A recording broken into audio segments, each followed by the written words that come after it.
Good morning बच्चों। आज हमारे YouTube चैनल की फर्स्ट मंथ एनिवर्सरी है और इस एक महीने में हमने लगभग 400 सब्सक्राइबर पाए हैं, लगभग 700 आवर्स का वॉच टाइम हमें मिला है और हमें मिले हैं 15,000 व्यूअर्स। इसके साथ हमारे चैनल की जो ग्रोथ है वो YouTube पर अन्य चैनलों की अपेक्षा 99.99% तेज है और ये सब हुआ हमारी डेडिकेटेड टीम की वजह से और हमारे obedient स्टूडेंट्स की वजह से। So give up a big hand for them.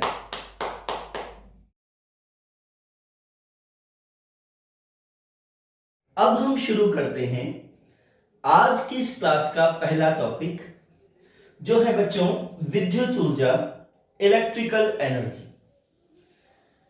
देखो बच्चों, हम दिन भर कार्य करते हैं और कार्य करते हैं तो शाम तक हमें थकावट महसूस होती है, शाम तक हम थक जाते हैं। ऐसा क्यों हुआ? कार्य करने पर ऐसा क्या हुआ कि हम लोग शाम तक थक गए?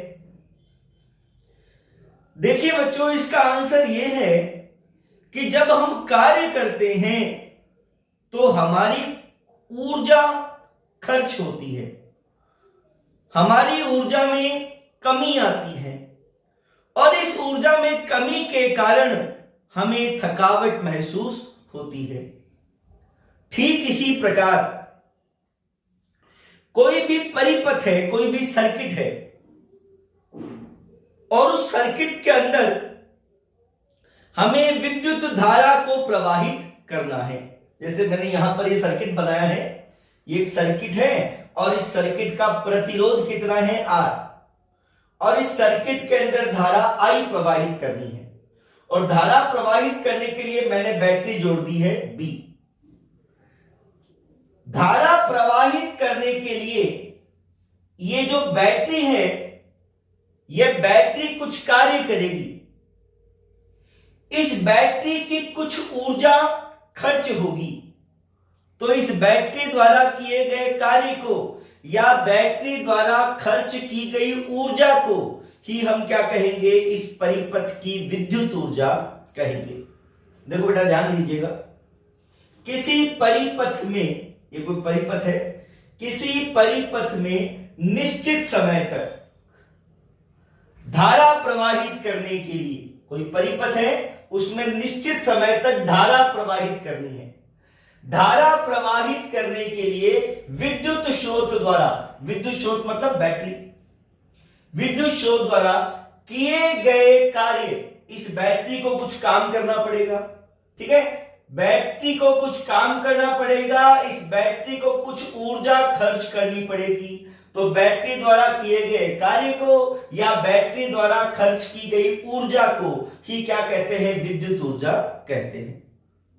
समझ आ गया? अब हम क्या करते हैं, इस विद्युत ऊर्जा का एक सिंपल सा फॉर्मूला डिराइव करते हैं। ठीक है, देखो ध्यान देना, मैं लैंग्वेज जो बोल रहा हूं आप उसको अच्छे से सुनना। नोट्स बनाने को जब आपको बोला जाए तो ये जो लैंग्वेज में बोल के बता रहा हूं इसको आपको कॉपी में लिखना है। ठीक है, अगले लेक्चर के बाद ही ये टास्क आपको दिया जाएगा। माना एक चालक तार का प्रतिरोध R है, एक चालक तार है जिसका प्रतिरोध कितना है, R है। माना एक चालक तार का प्रतिरोध R है, इस तार के सिरों के मध्य, इस तार के ये दो सिरे, इस तार के सिरों के मध्य बैटरी B द्वारा विद्युत विभवांतर V आरोपित करने पर इसमें I विद्युत धारा प्रवाहित होने लग जाती है। ठीक है, देखो बेटा मैंने क्या बोला था, मेरे पास एक चालक तार है जिसका प्रतिरोध R है और मैं इस तार में विद्युत धारा प्रवाहित करना चाहता हूं। तो धारा प्रवाहित करने के लिए मैंने बैटरी जोड़ी, बैटरी B, और इस बैटरी के जो टर्मिनल है, जो एनोड और कैथोड है, जो धनाग्र और ऋणाग्र है, उनके बीच में विद्युत विभवांतर कितना है, V। बैटरी जोड़ेंगे तो इसके अंदर विद्युत धारा बहेगी कितनी, I।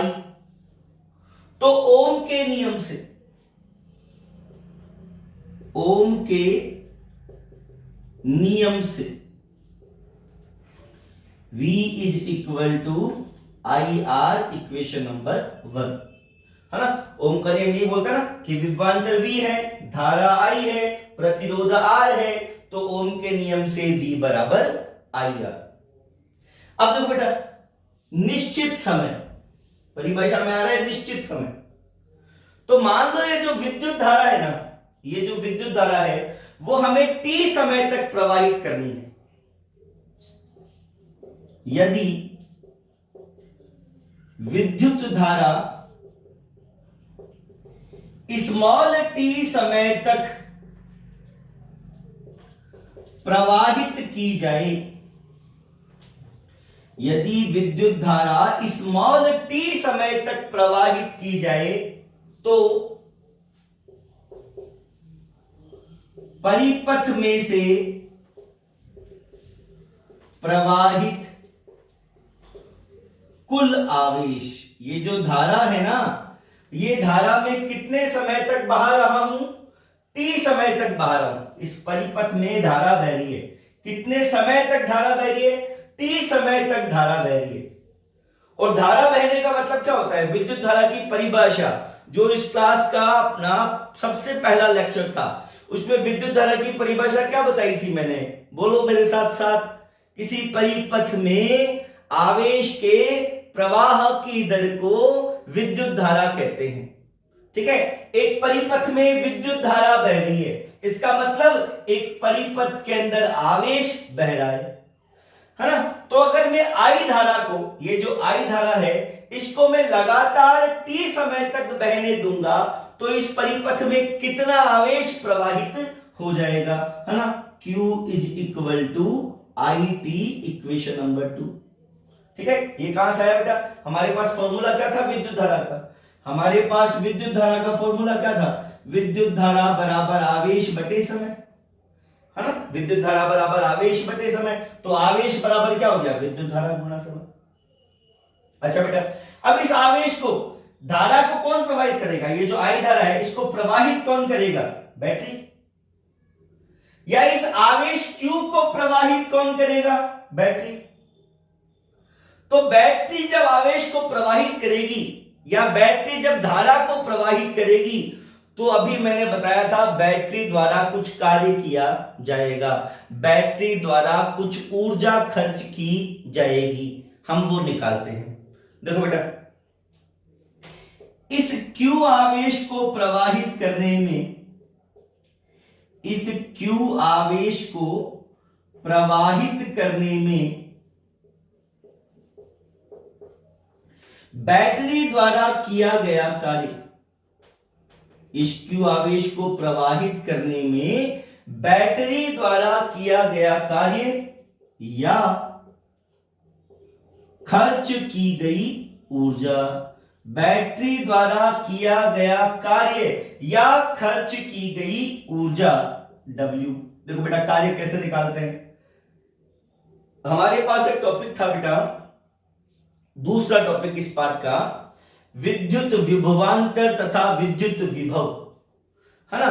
तो वहां पर हमने बेटा एक फॉर्मूला देखा था, अगर आपको याद है तो, विद्युत विभवांतर, विद्युत विभवांतर बराबर कार्य बटे आवेश, आया था नहीं, विद्युत विभवांतर बराबर कार्य बटे आवेश। यहां विद्युत विभवांतर कितना है, बैटरी के टर्मिनलों के बीच में विभवांतर कितना है, V, मान लो कार्य कितना है, W, और कितने आवेश को प्रवाहित करना है, Q को। है ना। तो V बराबर W बटे Q, लेकिन हमें W का मान चाहिए तो Q इधर आ जाएगा, तो W बराबर क्या हो गया बच्चों, QV।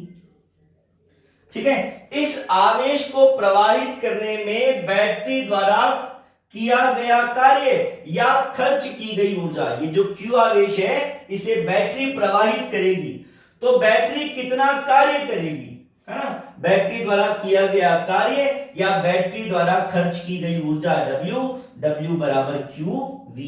अब मैं Q की जगह क्या कर दूंगा, IT लगा दूंगा, ये जो Q दिख रहा है इसकी जगह मैं IT लगा दूंगा, तो क्या आएगा बच्चों, देखो समीकरण 2 व समीकरण 3 से क्या आता है, W is equal to VIT। ठीक है, इस Q की जगह हमने IT लगा दिया, ये हमारे पास विद्युत ऊर्जा का पहला फॉर्मूला बन गया, W is equal to VIT। अब देखो कुछ फॉर्मूला हम और भी बना सकते हैं, वो भी मैं बना देता हूं। ऐसा लिखते हैं, देखो समीकरण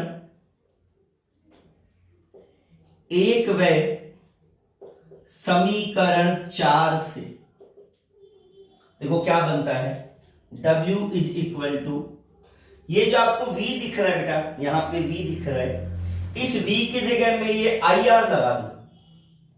ठीक है, इस V की जगह में IR लगा दूं, देखो तो V की जगह IR, फिर ये वाला I और, तो ये I स्क्वायर T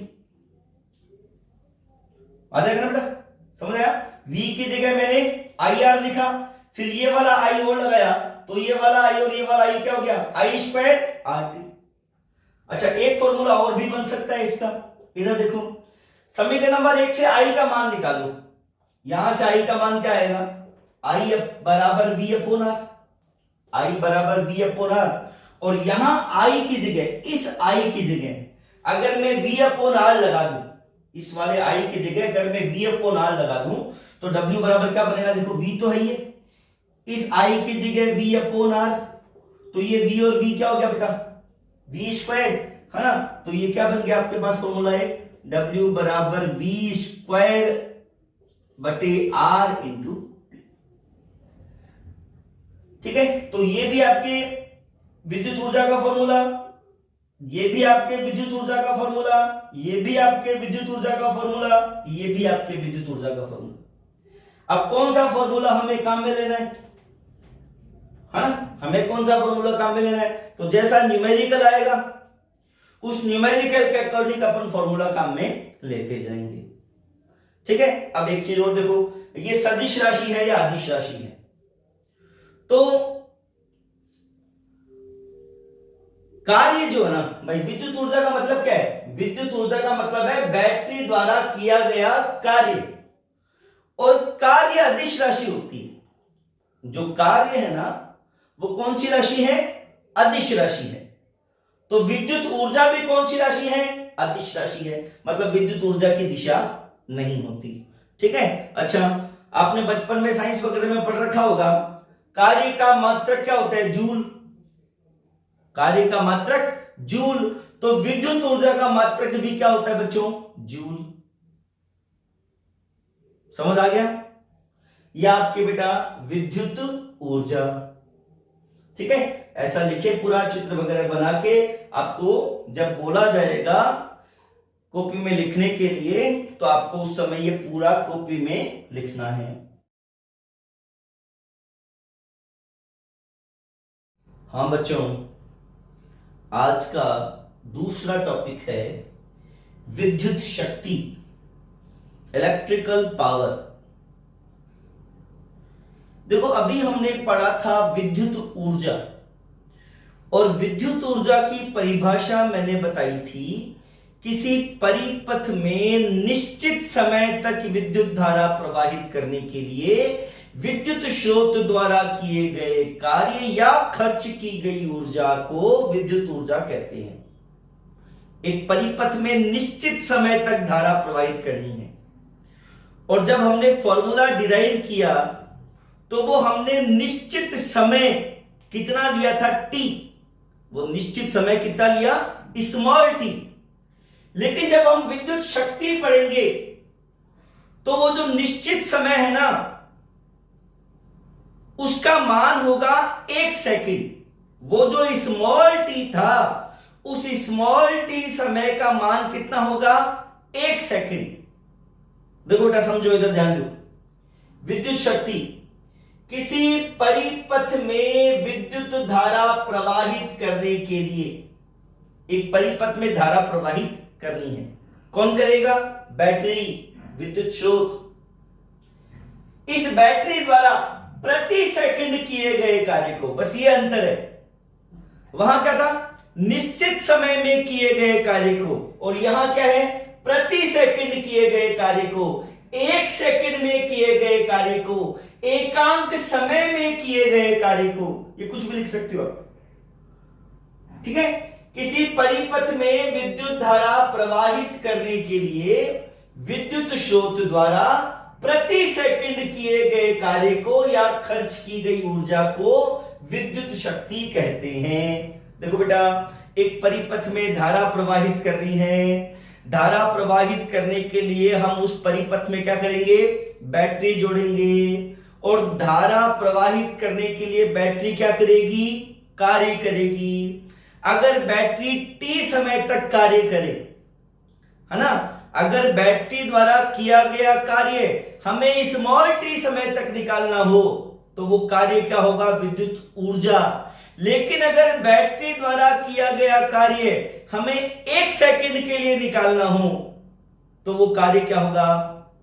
विद्युत शक्ति। ठीक है, आप इस देखें एक बार परिभाषा। किसी परिपथ में विद्युत धारा प्रवाहित करने के लिए, एक परिपथ है, उसके अंदर धारा प्रवाहित करनी है। विद्युत स्रोत द्वारा धारा कौन प्रवाहित करेगा? विद्युत स्रोत करेगा, बैटरी करेगा। और इस बैटरी द्वारा प्रति सेकंड मतलब 1 सेकंड में या एकांक समय में, सब चलेगा। बैटरी द्वारा प्रति सेकंड, बैटरी द्वारा 1 सेकंड में, बैटरी द्वारा एकांक समय में किए गए कार्य को या खर्च की गई ऊर्जा को क्या कहते हैं? विद्युत ऊर्जा कहते हैं। अब देखो बेटा, ये चालक तार था, इस चालक तार का प्रतिरोध था R, इसमें धारा प्रवाहित करनी है I। धारा कौन प्रवाहित करेगा? Battery B। बैटरी का विद्युत विभवांतर कितना है? V। अच्छा, पहले हमने धारा कितने समय तक प्रवाहित करी? T समय तक। तो T समय तक धारा प्रवाहित करने में इस बैटरी ने कितना कार्य किया, है ना? हमने अगर T समय तक धारा प्रवाहित करी तो इस बैटरी ने कितना कार्य किया या इस बैटरी ने कितनी ऊर्जा खर्च की, ये फॉर्मूला हमने पिछले टॉपिक में निकाला था। और हमारे पास फॉर्मूला क्या आया था? W = VIT भी आया था, I²RT भी आया था, और V²T/R भी आया था। लेकिन आप देखो बेटा, सुनो, स्मॉल t सेकंड में बैटरी ने कार्य किया W, t सेकंड में बैटरी ने कार्य किया W, तो 1 सेकंड में बैटरी कितना कार्य करेगी? W/T। T सेकंड में W, तो 1 सेकंड में W/T। और 1 सेकंड में किए गए कार्य को, 1 सेकंड में किए गए कार्य को क्या कहते हैं? शक्ति कहते हैं, है ना? T सेकंड तक अगर धारा प्रवाहित की जाए तो बैटरी W कार्य करती है या बैटरी W ऊर्जा खर्च करती है, तो 1 सेकंड में कितनी करेगी? W/T करेगी। और परिभाषा क्या बोलती है? प्रति सेकंड 1 सेकंड में जो कार्य किया जाता है वही शक्ति है। तो विद्युत शक्ति P = W/T। W के हमने मान लिख दिए, एक बार W की जगह VIT लिख दिया, एक बार W की जगह I²RT लिख दिया, एक बार W की जगह V²T/R लिख दिया। फिर ये T से T, ये T से T, ये T से T कैंसिल आउट हो जाएगा, ठीक है। और हमारे पास शक्ति के फॉर्मूला आ जाएंगे। शक्ति का फॉर्मूला क्या आ गया? P = VI, I²R, V²/R, ठीक है। अब ये जो विद्युत शक्ति है ना बेटा, ये विद्युत शक्ति भी अदिश भौतिक राशि है, क्योंकि इसका शक्ति का सूत्र क्या बना? शक्ति बराबर कार्य बटे समय। शक्ति बराबर कार्य बटे समय। कार्य अदिश राशि होती है, समय भी अदिश राशि होती है, तो शक्ति भी कौन सी राशि है? अदिश राशि। ठीक है। अब देखो बेटा, इसका मात्रक क्या होता है? कार्य का मात्रक अभी मैंने बताया था। कार्य का मात्रक क्या होता है बेटा? जूल, है ना भाई। शक्ति का सूत्र क्या है? P बराबर W/T, है ना। और W का मात्रक जूल, W मतलब कार्य, कार्य का मात्रक जूल, T मतलब समय, समय का मात्रक सेकंड, है ना। तो शक्ति का मात्रक जूल बटे सेकंड, या इसे हम वॉट भी कहते हैं, है ना। एक वैज्ञानिक थे जेम्स वॉट, उनके सम्मान में ये शक्ति का मात्रक जूल बटे सेकंड क्या पड़ गया? वोट। और वोट का संकेत क्या होता है? W। तो ये हमारे था आज का दूसरा टॉपिक, विद्युत शक्ति। समझ में आया होगा तुम लोगों को।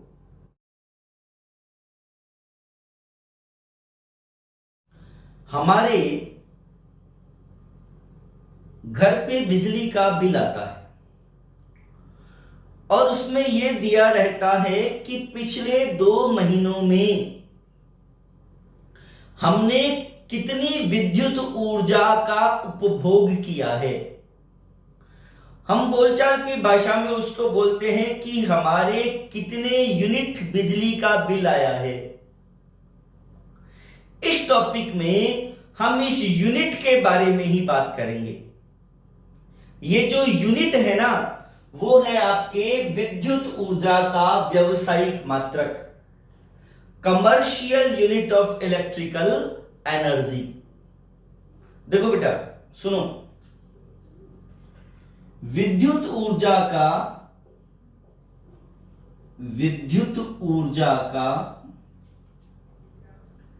व्यावसायिक मात्रक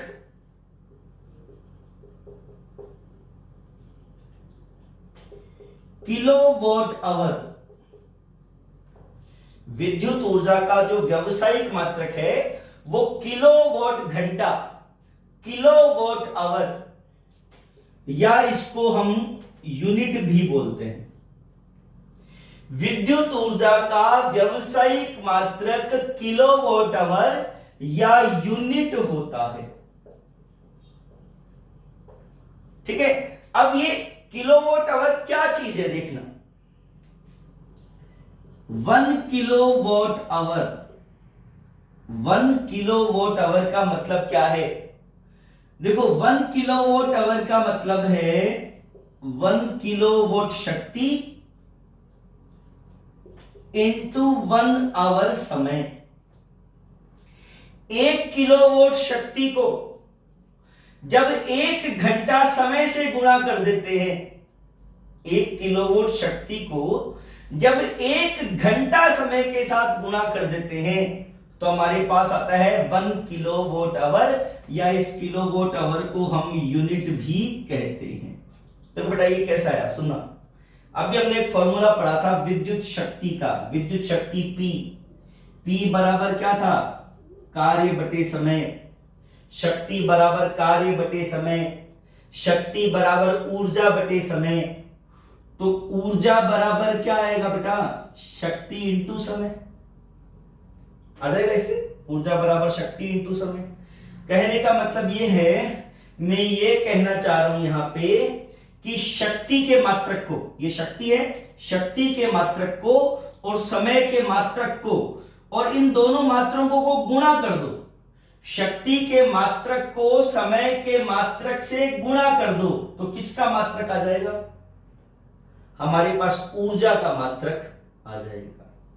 देखो कैसे, यहां भी हमने यही किया है। ये शक्ति है 1 किलोवाट, ये शक्ति का मात्रक, वोट किसका मात्रक होता है? शक्ति का। घंटा किसका मात्रक होता है? समय का। शक्ति के मात्रक को और समय के मात्रक को गुणा किया तो ये ऊर्जा का मात्रक आ गया 1 किलोवाट आवर या 1 यूनिट। ठीक है। अब मैं ये बताऊंगा तुमको कि इस 1 किलोवाट आवर में कितने जूल होते हैं, है ना। ये जो 1 यूनिट है, अगर इसको हम जूल में कन्वर्ट करें तो कितने जूल बनेंगे इसके?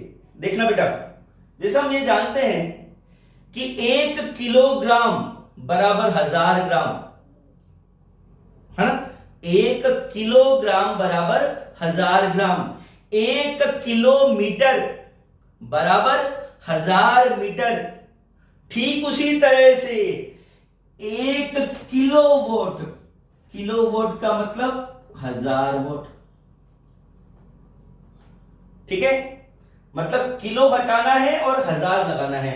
1 किलोग्राम तो किलो हटा के 1000 ग्राम। 1 किलोमीटर बराबर 1000 मीटर। 1 किलोवोट, किलोवोट का मतलब 1000 वोट। और 1 घंटे में कितने सेकंड होते हैं? 3600 सेकंड, है ना। 1 घंटे में 60 मिनट और हर मिनट में 60 सेकंड, तो 60 इंटू 60, 60 इंटू 60 कितना हो गया? 3600। अब देखो गुणा करो उसको, 36, 1 2 3 4 5, 36 गुणा 10 की घात 5, 36 गुणा 10 की घात 5, और ये आगे क्या आ गया बच्चों? What second, what second. अच्छा, इससे पहले वाले टॉपिक में हमने क्या पढ़ा था? जूल बटे सेकंड को वॉट कहते हैं, पढ़ा था क्या हमने? है ना, जूल बटे सेकंड बोल दो चाहे वोट बोल दो, है ना। जैसे कार्य का मात्रक क्या होता है? जूल।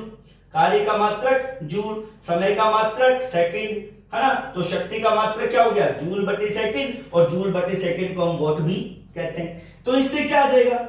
जूल बराबर वोट इंटू सेकंड, ये सेकंड हो जाएगा, वोट इंटू सेकंड बराबर जूल। तो ये जो वोट इंटू सेकंड दिख रहा है, मैं इसकी जगह जूल कर दूं, है ना। मैं एक काम और करता हूं बेटा, इसमें 10 का भाग दिया मैंने और इसको 10 से गुणा भी कर दिया मैंने, और वोट इंटू सेकंड को मैंने क्या लिख दिया बच्चों? जूल, है ना। अब मैं इसको ऐसे लिख दूं बेटा, 3.6, 36 बटे 10 मतलब 3.6, और ये क्या हो गया? 10⁶ जूल।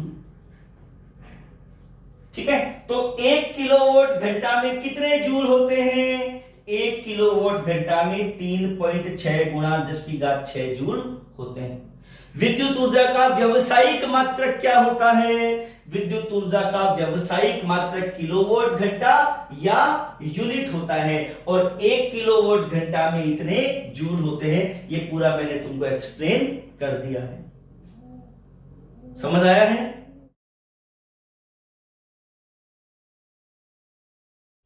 देखो बच्चों, हम कोई कार्य करते हैं और कोई दूसरा व्यक्ति हमारे द्वारा किए गए कार्य का विरोध करता है, वो चाहता है कि वो कार्य हम ना करें, तो क्या होता है बेटा? हमें गुस्सा आता है और हमारा तापमान बढ़ जाता है। मैंने एक टॉपिक तुमको पहले पढ़ाया था, विद्युत प्रतिरोध, और उस विद्युत प्रतिरोध की परिभाषा थी किसी चालक का वह गुण जिसके कारण वह स्वयं में विद्युत धारा के प्रवाह में अवरोध उत्पन्न करता है, विद्युत प्रतिरोध कहलाता है। सिंपल सी बात करें तो प्रतिरोध मतलब धारा के बहने का विरोध है प्रतिरोध।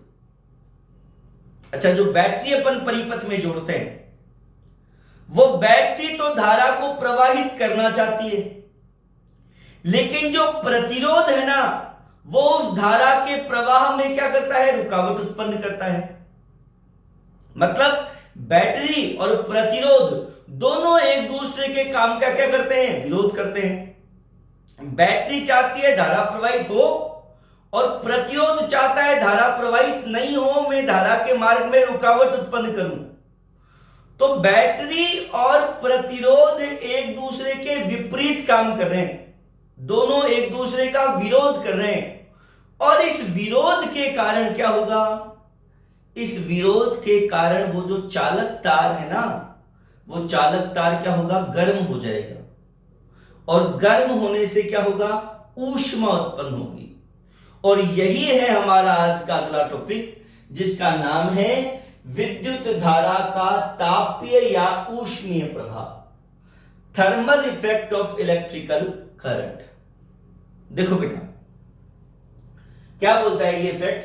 जब किसी चालक तार में विद्युत धारा प्रवाहित करते हैं, कोई तार है और हम उस तार में धारा प्रवाहित करते हैं, तो वह चालक तार गर्म हो जाता है। धारा प्रवाहित करने पर तार गर्म हो गया, इसलिए इसको क्या बोलते हैं? विद्युत धारा का तापीय या ऊष्मीय प्रभाव कहते हैं। जो विद्युत हीटर होता है, जो निमज्जन छड़, जानते हो निमज्जन छड़, पानी गर्म करने वाली रॉड, वो निमज्जन छड़, ठीक है। विद्युत हीटर, निमज्जन छड़, विद्युत इस्त्री, इलेक्ट्रिकल प्रेस, ये जो सारे उपकरण अभी मैंने बताए, इन सब की क्रियाविधि इसी सिद्धांत पर आधारित है। हम प्रेस को प्लग में लगाते हैं, प्लग ऑन करते हैं, प्रेस गर्म हो जाती है और उस गर्म प्रेस को हम कपड़ों के ऊपर चलाते हैं तो हमारे कपड़े में बनी सलवटें दूर हो जाती हैं, है ना। तो धारा प्रवाहित करने पर प्रेस गर्म हुई, धारा प्रवाहित करने पर प्रेस का टेम्परेचर बढ़ा, धारा प्रवाहित करने पर ऊष्मा उत्पन्न हुई, है ना। तो ये सारी चीजें क्या है बेटा, विद्युत धारा का तापीय प्रभाव।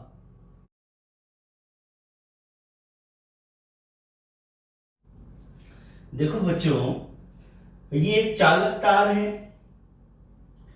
और इस तार का प्रतिरोध है R। इस तार में I धारा बह रही है और ये धारा हम T समय तक प्रवाहित कर रहे हैं।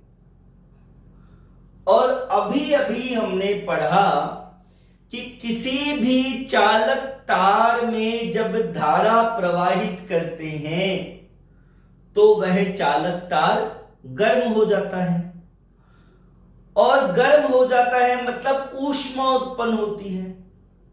अब कितनी ऊष्मा उत्पन्न होती है, उस ऊष्मा की मात्रा ज्ञात करने के लिए जूल का तापन नियम, देखो बेटा क्या बोलता है, इधर सुनो। इस नियम के अनुसार यदि कैपिटल R प्रतिरोध के किसी चालक तार में, ये कैपिटल R प्रतिरोध का किसी चालक तार, कैपिटल R प्रतिरोध के किसी चालक तार में कैपिटल I विद्युत धारा, इस तार के अंदर I धारा बह रही है, कैपिटल I विद्युत धारा T समय तक प्रवाहित की जाए। इस तार में ये धारा बह रही है, कितने समय तक, T समय तक प्रवाहित की जाए, तो उत्पन्न ऊष्मा, ऊष्मा हीट H, है ना। भाई धारा प्रवाहित करेंगे और धारा प्रवाहित करेंगे तो वो तार क्या होगा, गर्म होगा, और गर्म होगा तो ऊष्मा उत्पन्न होगी। कितनी ऊष्मा उत्पन्न होगी, H। अब ये जो ऊष्मा है ना, ये जो ऊष्मा H है वो धारा के वर्ग के समानुपाती होती है, मतलब H समानुपाती I स्क्वायर, है ना। ये जो ऊष्मा H है वो धारा I के वर्ग के समानुपाती। इसे दे दिया मैंने समीकरण नंबर 1, और इस समीकरण नंबर 1 को बोलते हैं धारा का नियम। फिर ये जो ऊष्मा H है वो इस चालक तार के प्रतिरोध R के भी क्या होती है, समानुपाती। उत्पन्न ऊष्मा विद्युत प्रतिरोध R के समानुपाती होती है। जो ऊष्मा है, हीट है, वो रेजिस्टेंस R के क्या होती है, प्रोपोर्शनल होती है। और इस समीकरण नंबर 2 को बोलते हैं बेटा प्रतिरोध का नियम। फिर ये जो ऊष्मा है वो समय T के समानुपाती होती है। कितने समय तक धारा प्रवाहित करी हमने, है ना। जैसे हमने धारा कितने समय तक प्रवाहित करी, T तक, है ना। तो ये जो ऊष्मा H है वो टाइम T के भी क्या होती है, समानुपाती होती है। और इस समीकरण नंबर 3 को हम क्या कहते हैं, समय का नियम। और ये जो तीनों नियम है, धारा का नियम, ये प्रतिरोध का नियम और ये समय का नियम, और हम तीनों नियमों को मिला दें तो क्या बनेगा, देखो H समानुपाती I स्क्वायर, H समानुपाती R, H समानुपाती T, तीनों को हमने मिला दिया तो क्या बन गया, H समानुपाती I स्क्वायर R। ठीक है। फिर समानुपाती नियतांक आता है, हमें पता है जब भी समानुपाती का चिन्ह हटाते हैं, जैसे यहां भी मैं कर देता हूं, है ना, ये H बराबर, ये समानुपाती का चिन्ह हटा के मैंने बराबर लगाया। जब भी समानुपाती का चिन्ह हटाते हैं समानुपाती नियतांक आता है। मान लो यहां पे नियतांक आया K, है ना, तो H बराबर K I स्क्वायर RT। अब ये जो K है ना बेटा, इस K का मान हमेशा कितना होता है, 1। K का मान 1 होता है तो K की जगह 1 लगा देंगे तो क्या आएगा, H बराबर आई स्क्वायर आर टी, समीकरण नंबर 4। और ये जो समीकरण नंबर 4 है ना, वही है जूल का तापन नियम, जूल के तापन नियम का गणितीय रूप। और आप इस समीकरण नंबर 4 को देखें तो ये फॉर्मूला भी थोड़ी देर पहले हमने निकाला था। हमने टॉपिक पढ़ा था, आज का पहला टॉपिक था विद्युत ऊर्जा, है ना। विद्युत ऊर्जा W बराबर आई स्क्वायर आर टी आया था ना, और ऊष्मा H भी आई स्क्वायर आर टी। ऐसा क्यों हुआ? देखो, बचपन में आपने पढ़ा था ऊर्जा संरक्षण का नियम। ऊर्जा को ना तो उत्पन्न कर सकते हैं ना ही नष्ट कर सकते हैं, बल्कि इसे एक रूप से दूसरे रूप में रूपांतरित कर सकते हैं। आया था ना, ठीक है। तो एक परिपथ था, उस परिपथ में धारा प्रवाहित करनी थी। धारा प्रवाहित करनी थी तो धारा प्रवाहित किसने करी? बैटरी ने। और जब बैटरी ने धारा प्रवाहित करी तो बैटरी ने कार्य किया, और बैटरी ने ऊर्जा खर्च की, और बैटरी द्वारा खर्च की गई ऊर्जा क्या थी? W, जिसे हम क्या कहते हैं? विद्युत ऊर्जा, या है ना, जिसे हम कहते हैं विद्युत ऊर्जा। अब बैटरी ने जो ऊर्जा खर्च की, उस ऊर्जा के कारण तार में धारा बही, और तार में धारा बही तो वो तार क्या हो गया? गर्म हो गया। गर्म होने का मतलब ऊष्मा उत्पन्न हो गई, और बैटरी ने जो विद्युत ऊर्जा खर्च की वो कन्वर्ट हो गई किसमें? ऊष्मा ऊर्जा में। मतलब विद्युत ऊर्जा किसमें रूपांतरित हो गई? ऊष्मा ऊर्जा में। मतलब ऊर्जा संरक्षण नियम का पालन हो गया। ठीक है, ये था बच्चों अपने जूल का तापन नियम। अब जो तुम्हारी अगली क्लास होगी उसमें हम करेंगे आज वाले जो भी 4 टॉपिक्स अपन ने पढ़े हैं उन चारों पर बेस्ड न्यूमेरिकल। ठीक है, उसके बाद ये चैप्टर आपके 80% हो जाएगा।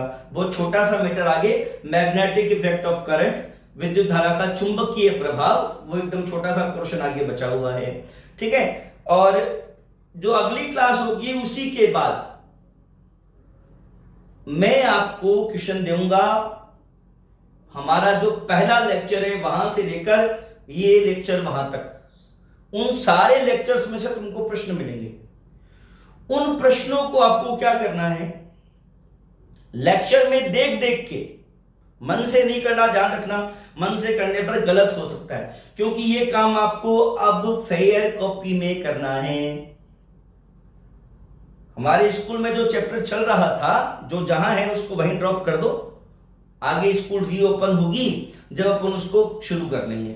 ठीक है, उसको वहीं ड्रॉप करके चैप्टर नंबर 10 लगाना है, पाठ का नाम लिखना है विद्युत धारा, फिर मैं जो प्रश्न दूंगा वो प्रश्न लिखना है, उसके नीचे सुंदर सुंदर वीडियो से देखते हुए सही सही एकदम आपको सारे प्रश्नों के उत्तर लिखने हैं। और उत्तर लिख के जैसे पहले एक बार मुझे व्हाट्सएप पे सेंड किया था, वैसे ही वापस से आपको सभी बच्चों को, सारे बच्चे मुझे सेंड करेंगे।